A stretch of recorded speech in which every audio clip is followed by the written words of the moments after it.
मौजे शिरूड येथील पारा रोड लगत गट नंबर 9/2 मधील उद्योगपतीने बेकायदेशीररित्या प्लॉट पाडून नैसर्गिक पाण्याचा प्रवाह बदलून कृत्रिम पाण्याचा प्रवाह तयार केला व नाल्यातील पाणी जाण्याचा मार्ग अरुंद झाल्यामुळे गट क्रमांक 21, 18 व 17 मधील शेतीचे नुकसान करत ते पाणी प्रभाकर नगरमध्ये शिरल्यामुळे रहिवाशांचे अतोनात नुकसान झाले आहे।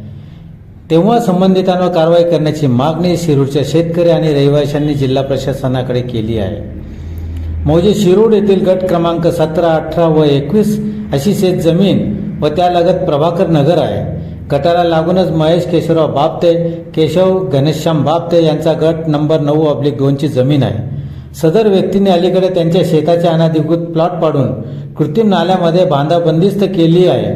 त्यामुळे अडवलेले सर्व पाणी वरील शेतांमध्ये व प्रभाकर नगरमध्ये शिरल्याने उभ्या पिकांचे अतोनात नुकसान झाले आहे।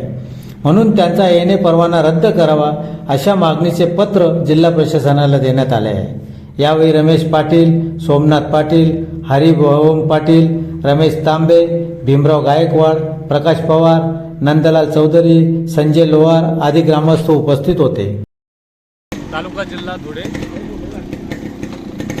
गट नंबर 18 हे आमचं शेत आहे व मी देश सेवेसाठी BSF मध्ये कार्यरत असताना की आता 31 तारखेला येणारा जो पाऊस झाला त्या ठिकाणी की समोरचा जो शेतकरी आहे 9/2 गट नंबरवाला केशव नाना बापटे, महेश केशव बापटे की यांनी अक्षरशः तिथं नैसर्गिक पाण्याचा प्रवाह बंद करून त्या ठिकाणी कृत्रिम प्रवाह त्यांनी खोदला आहे व त्या ठिकाणी त्यांनी येण्यासाठी पूर्ण प्रोजेक्ट उभा केलेला आहे आणि तटबंदी केलेली आहे की पावसाच्या पाणीचा निचरा होत नाही आणि तिथून पाणी पास होत नाही। ते पाणी अक्षरशः गट नंबर 21, 18, 17 व सरळ प्रभाकर नगर गाववासियांना भरपूर त्रास झालेला आहे।